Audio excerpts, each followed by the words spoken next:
you in a second. Do you want to introduce yourself, Joe? Hi, I'm Joe Delaney, a resident of Barrington Walk. Okay, and do you want to tell us how you're connected to all of this and what you've been doing? Well, I've just been trying to not only sort my own stuff out, but unfortunately, because of the way the council and the supposed authorities who were in a position to help us have been acting, I've also been trying to help other people as much as I can as possible. And it seems the quickest way of doing so is shame. Can you tell us a bit more about that?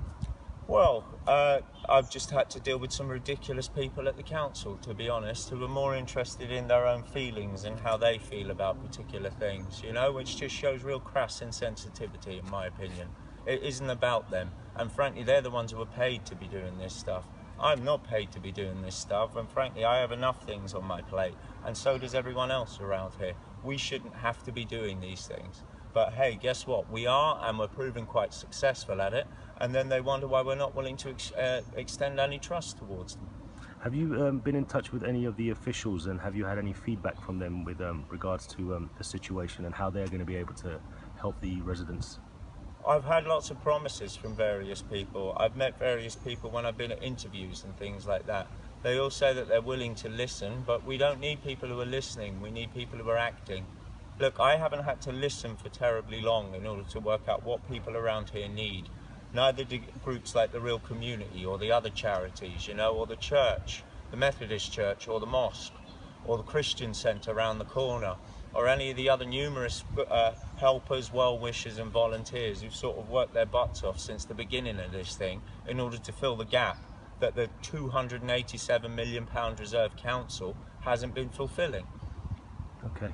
And can I just quickly ask, in terms of have you spoken to what the other residents, and what kind of information, help, assistance have you kind of heard that they need? Well, people need hotels sorted out. People need ways of communicating with each other. People need ways of meeting with each other. People need food, clothes, housing, emotional support.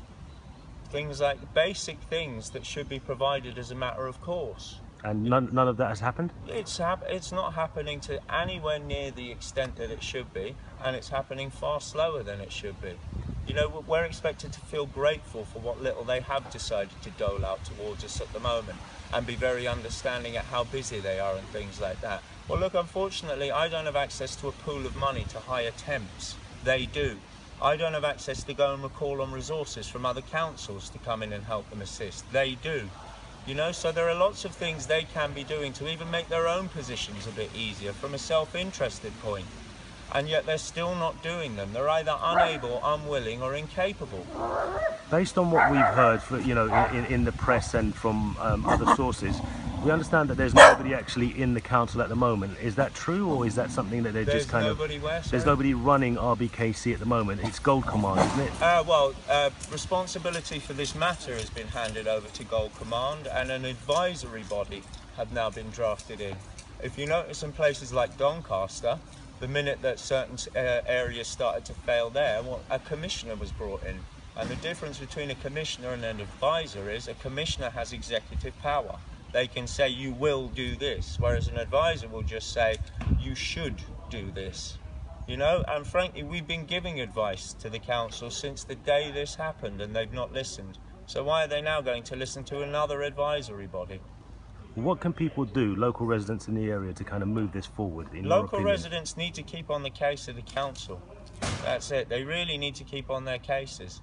They need to be phoning up, ringing everyone that they can and complaining about their situation. Don't just be grateful because they happen to have stuck you in a hotel somewhere at all, and consider yourself grateful compared to people who aren't in hotels. Everyone should be in a hotel at the moment, and don't let them think any otherwise.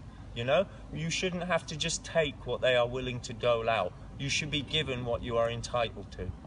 Okay. In terms of, we heard that the water was supposed to have been turned on today. Have you heard anything else about that? Hot water apparently has been restored to some of the blocks, and now they're already saying that that's fine, and people, should feel safe returning back to this building where we are less than 20 metres from that husk, that 200-foot tomb that still has dozens, if not hundreds, of bodies in it. What's your opinion on this big eyesore that they've built by Hurstway Walk, the boiler? The boiler? And what do you know about that? The boiler's a necessary evil, but again, what did they do? It was really insensitive. They placed it across the walkway. Yeah. So, you know, the footpath there now is inaccessible. So people who are, you know, elderly or frail or have accessibility issues now have to sort of walk around. But, you know, again, we're expected to be grateful because, look, they're working extremely hard and trying to help. Yeah. They're not trying to help. They're trying to do just enough to ensure that they can say, well, look, we've done something. And frankly, the something that they are doing is appallingly, shockingly poor.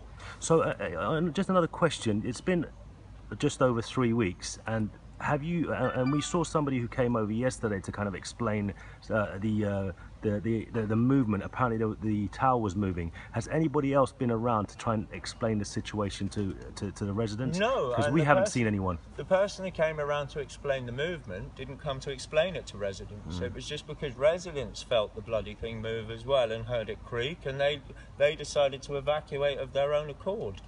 You know, they certainly weren't told to evacuate. The only people who were told to evacuate were the ones in Baseline Studios down there, because obviously the legal requirement towards those tenants is greater than the council feels its legal requirement to its resident tenants are. Okay.